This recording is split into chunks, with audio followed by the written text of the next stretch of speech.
పాలమూరు జిల్లాకు BJP BRS పార్టీలు అన్యాయం చేశాయని మహబూబ్నగర్ కాంగ్రెస్ అభ్యర్థి వంశీచంద్రరెడ్డి విమర్శించారు. పాలమూరు రంగారెడ్డి ప్రాజెక్టును కాంగ్రెస్ హయాంలోనే పూర్తి చేస్తామని హామీ ఇచ్చారు. ఉమ్మడి మహబూబ్నగర్ జిల్లా అభివృద్ధి చెందాలంటే కాంగ్రెస్తోనే సాధ్యమని అన్నారు. అభివృద్ధి 6 గ్యారంటీలను అమలు కావడం లేదని ప్రతిపక్ష పార్టీలు అసత్య ప్రచారాలు చేస్తున్నారని మండిపడ్డారు వంశీ. తనకు అవకాశం ఇస్తే నియోజకవర్గాన్ని అన్ని విధాలుగా అభివృద్ధి చేస్తానని అంటున్న మహబూబ్నగర్ కాంగ్రెస్ అభ్యర్థి చెల్లా వంశీచంద్రరెడ్డితో మా ప్రతినిధి ఫేస్ టు ఫేస్. గత 2-3 నెలలుగా మహబూబ్నగర్లో విస్తృతంగా ప్రచారం కొనసాగించిన కాంగ్రెస్ పార్టీ మహబూబ్నగర్ అభ్యర్థి చెల్లా వంశీచంద్రరెడ్డి ఈరోజు చివరి రోజు కూడా అదే ఊపుతో ప్రచారాన్ని కొనసాగించారు. అయితే గత కొన్ని రోజులుగా ప్రజల్లోకి వెళ్తున్న నేపథ్యంలో ఈ ప్రస్తుతానికైతే ప్రచారం ముగిసింది. ఈ నేపథ్యంలో ప్రచారానికి సంబంధించి ఎలా ఉంది, ప్రజల నుంచి స్పందన ఎలా వచ్చింది, ఇన్ని రోజుల పాటు ప్రజలు కాంగ్రెస్ ప్రభుత్వంలో ఉన్నటువంటి 6 గ్యారెంటీలో ఏ పథకానికి ఎక్కువగా ఆదరణ లభించాలని అనే అంశాలపైన మహబూబ్నగర్ పార్లమెంట్ కాంగ్రెస్ పార్టీ అభ్యర్థి చెల్లా వంశీచంద్రరెడ్డి మనతో పాటు ఆయన మరిన్ని వివరాలు అడిగి తెలుసుకున్నాం. సార్ చెప్పండి, గత కొన్ని రోజులుగా మహబూబ్నగర్ పార్లమెంట్లో విస్తృతంగా పర్యటన కొనసాగించారు. అయితే ప్రజల నుంచి మీకు స్పందన ఏ పథకానికి ప్రధానంగా లభించింది, ప్రజల నుండి స్పందన ఉంది, ఈ ప్రచారంలో మీకు ఎలా ఉండబోతుంది మీరు చెప్పండి. ఈ ప్రచారంలో భాగంగా ఎక్కడికి వెళ్ళినా కానీ ప్రజలందరూ కూడా ఇవాళ రాష్ట్రంలో సాగుతున్నటువంటి ప్రజాపాలనకు అనుకూలంగా ప్రజలున్నారు. ప్రజలు ఏవైతే 6 గ్యారంటీలు ఎన్నికలకు ముందు కాంగ్రెస్ పార్టీ హామీ ఇచ్చిందో ఆ 6 గ్యారంటీలు అమలు అవుతున్నటువంటి తీరును చూసి సంతృప్తిగా ఉన్నారు. మహిళలకు అందరికీ కూడా ఫ్రీగా బస్సులలో ప్రయాణ సౌకర్యం కలుగుతుంది. పేద వాళ్ళందరికీ కూడా 10 లక్షల రూపాయల రాజీవ్ ఆరోగ్యశ్రీ పథకం అమలవుతున్నది. ఇల్లు లేని నిరుపేదలందరికీ కూడా 5 లక్షలతోటి, దళితులు గిరిజనులు అయితే 6 లక్షలతోటి ఇందిరమ్మ ఇండ్లు కట్టించేటువంటి పథకానికి శ్రీరాముల వారి పాదాల వద్ద భద్రాచలంలో ప్రారంభించడం జరిగింది.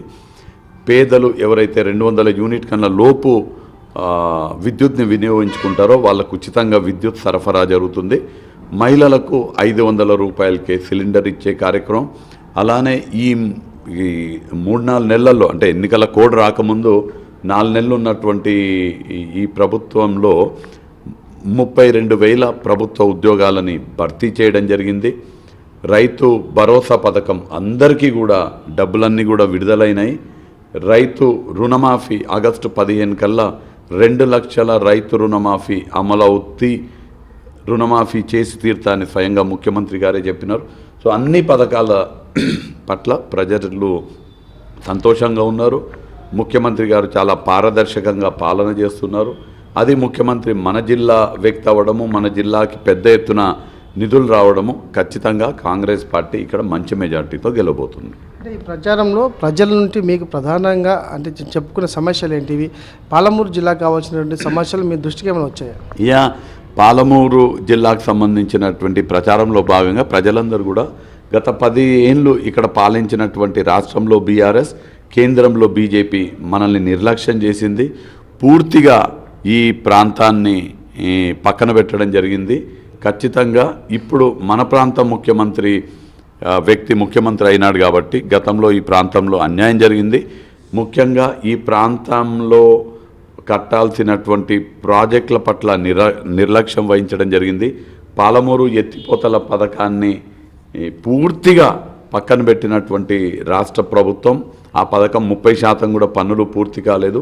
కేంద్ర ప్రభుత్వం పాలమూరు ఎత్తిపోతలకి జాతీయ హోదా కల్పిస్తామని చెప్పి పాలమూరు ప్రజలకు వెన్నుపోటు పొడిసి పాలమూరు ప్రజలను మోసం చేయడం జరిగింది. అది సాగునీటి కల్పన ముఖ్యమైనటువంటి సమస్య. అలానే బీఆర్ఎస్ కానీ బీజేపీ కానీ ఇక్కడ ఉండేటువంటి నిరుద్యోగులకు ఉద్యోగ అవకాశాలు కల్పించడానికి ఏ ప్రయత్నం కూడా చేయలేదు. ఒక్క పరిశ్రమ ఏర్పాటు చేయలేదు, ఒక్క సంస్థని ఇక్కడ నెలకొల్పలేదు. కాబట్టి ఇక్కడ నిరుద్యోగులకి పెద్ద ఎత్తున పరిశ్రమలు తీసుకొచ్చి ఉద్యోగ అవకాశాలు కల్పించే బాధ్యత నేను తీసుకుంటాను. సో ఓవరాల్గా సాగునీటి కల్పన, ఉద్యోగ ఉపాధి ఈ కల్పన, ఈ 2 ముఖ్యమైనటువంటి అంశాలు. ఇవి కాక అనేక అంశాలు ఉన్నాయి. అన్ని అంశాలను కూడా, అన్ని సమస్యలను కూడా పరిష్కరించే బాధ్యత మహబూబ్నగర్ ప్రజలు నన్ను ఆశీర్వదించి నా గుర్తు చేయి గుర్తు పైన ఓటేసి నన్ను గెలిపిస్తే సమస్యలన్నీ కూడా తీర్చే బాధ్యత నేను తీసుకుంటాను. నన్ను కాంగ్రెస్ పార్టీ అభ్యర్థిగా గెలిపిస్తే మహబూబ్నగర్ జిల్లాకు అలాగే పార్లమెంటు కూడా పూర్తి స్థాయిలో అభివృద్ధి చేసేందుకు తాను దోహదపడతానని చెప్పేసి చెల్లా వంశీంద్ర చెప్తున్నారు. అలాగే ఈ ప్రాంత వ్యక్తి ముఖ్యమంత్రి ఉన్న నేపథ్యంలో నిధులు కూడా తీసుకురావడం కూడా సులభతరం ఉంటుంది.